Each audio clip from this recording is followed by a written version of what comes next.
Hi, welcome to Scofield Farm, and today I want to talk to you about something that's been on my heart I've been thinking about, which has to do with my why for homesteading and growing food, and the conviction that I have that gets me through, keeps me going, gardening, growing food, homesteading when it gets tough. You'll see I'm not in my dining room doing starts right this moment. I'm not out in the garden.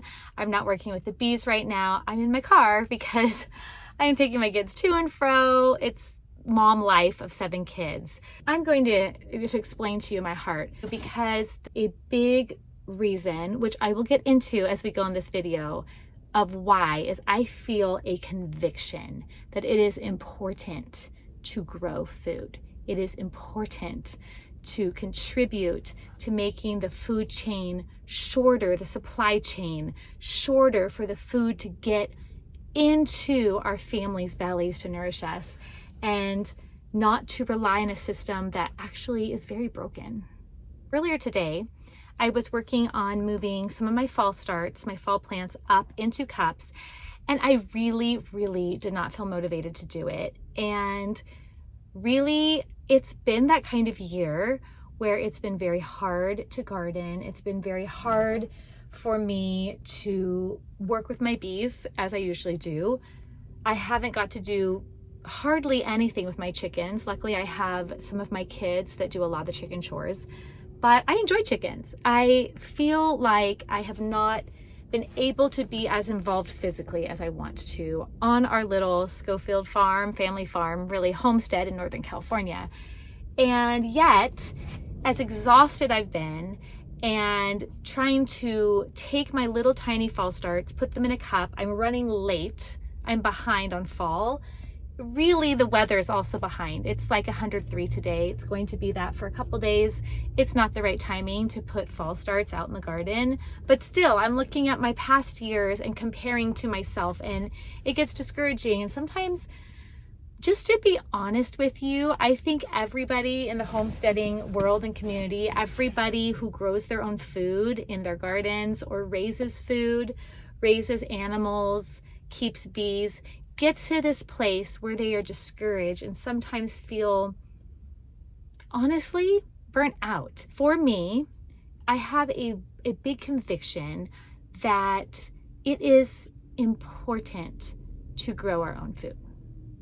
So I was really tired. I mean, I've been in tears today, not even because of doing my plant starts. I've been reading the news and catching up on Instagram with people's devastating losses and the flooding of the recent Hurricane Helene, all the flooding in places like North Carolina, being able to see encouraging accounts of people in the Appalachian Mountains who are always prepared for disaster, but also seeing the devastating losses of entire little towns wiped out to nothing, people still unaccounted for.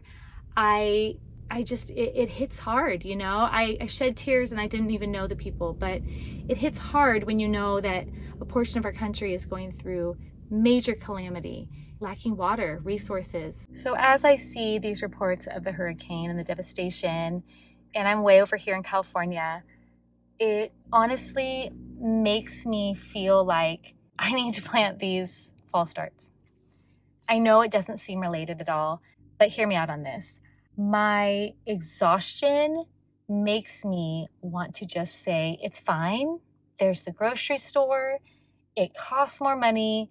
It doesn't help our family's bottom line, but it's easier. And I'm not trying to blame anybody who decides to take a break on gardening, because I think mental breaks are important and needed. I think sometimes we're even in situations that it does not make sense for us to grow food or have chickens. We had to take breaks from having chickens because we lived in a rental that didn't allow any animals, including chickens. And so we had a break. And it's okay. We had chickens again. It wasn't forever, but I don't have that situation. I am capable, and actually my body's healing from shoulder surgery, doing so much better. My back doing so much better. I can grow food. I absolutely can grow food. I am tired and feel busy and don't want to grow food. But here's the thing I've been processing that I wanted to share with you guys as just a real one-on-one kind of talk, because maybe there's someone out there who feels like me, a little bit burned out, but has a deep core conviction that growing something is important. I think back to the 2020 shelves at Costco, other stores that were empty. And I have a large family. We have 9 people in our family. I have a mom who lives locally. I have my sister's family. They are family 7 who live locally. And I remember sharing trips to the grocery store. They told you, go shopping for your neighbor, for your family member. We did that. We took turns so we wouldn't all be there. But they were limiting food. I'm thinking specifically even of a bag of meat to 1 per person shopping. Though I was shopping essentially for 17 people. They were having a carton of eggs, 1 per shopper. I was shopping for 17 people. So I think about that. It strengthens that conviction, this storm, this devastating storm where there are people cut off from the outside world. And some of those people have some food storage, and some of those people don't have any. Or maybe their food storage is washed away with their house. I mean, we cannot control the calamity of life. All we can do is try to live by our convictions and try to be prepared the best that we can. We don't know everything that's coming on the horizon, but we can try to be prepared in even growing one thing. And the reason I say this is because I was also thinking about our systems on our property. We don't have the infrastructure to have like a dairy animal right now. We don't have the infrastructure to really raise our own meat besides some chickens, but we do have the setup to grow vegetables in our garden. We do have the setup to keep bees and to keep a decent amount of chickens for eggs. And I can be thankful for that and focus on that and do enough to not only care for me and my own.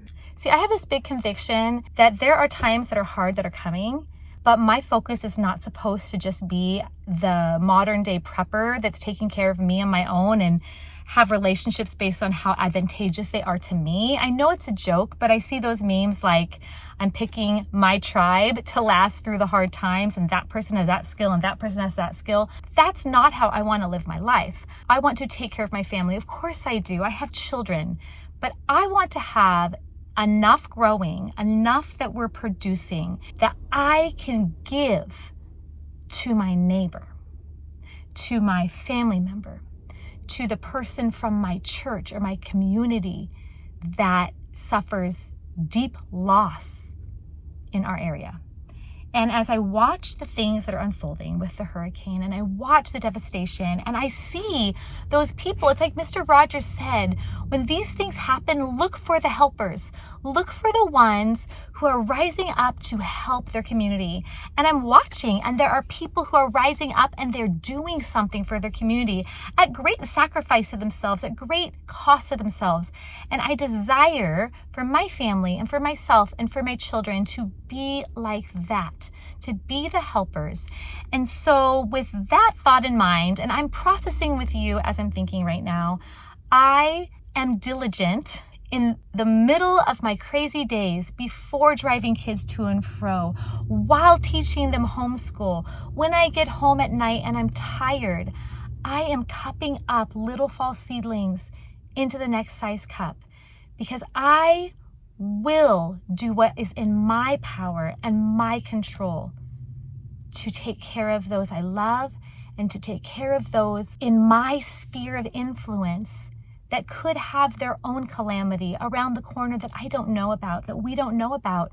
We don't live in a major flood zone, but we do have wildfires here. We do have things that happen here, and I want to be ready, that I could be like Joseph in the Bible. In the Bible, there's the story of Pharaoh in Egypt having a dream, and Joseph comes and interprets the dream. And essentially, it's that you're going to have years of plenty, and then there's going to be years of little.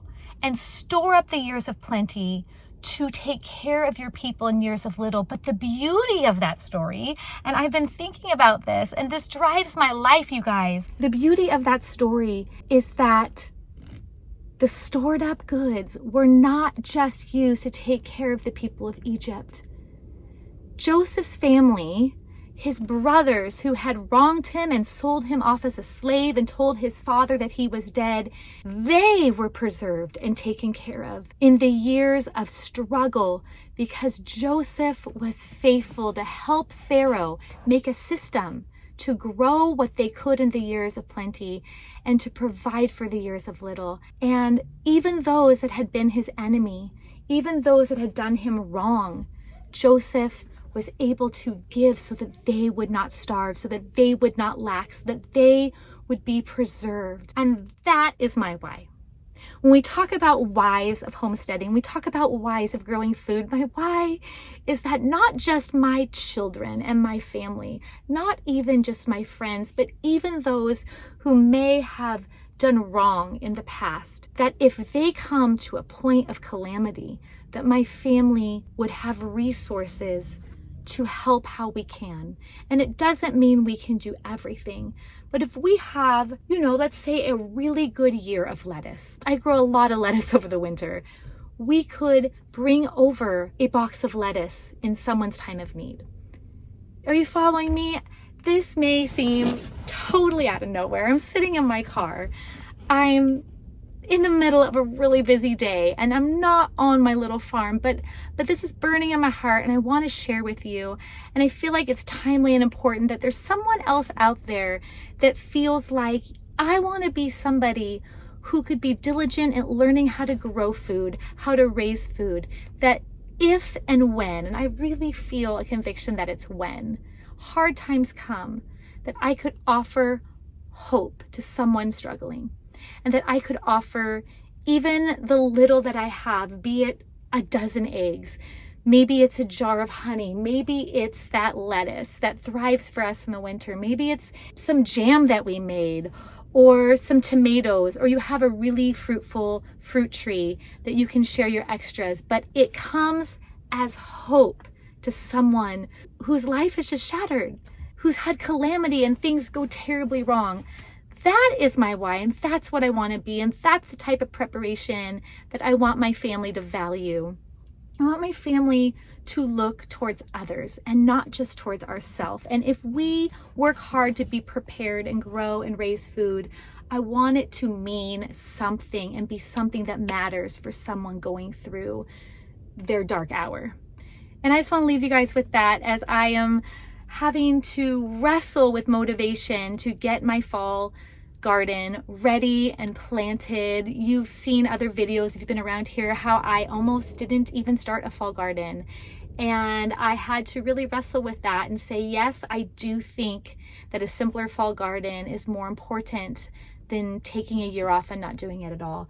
And who knows if that important reason is for somebody else, maybe a neighbor, maybe a friend, and that reason wasn't ever really about me and my own. I bless you guys, especially if you are over in the area that is experiencing so much devastation. My prayers are with you, and I hope that there are people there who can be the true hands and feet of hope, of Jesus to you. All of us are going to experience hard times. It's really important the way we treat others when they're going through theirs. I will see you guys soon in another video.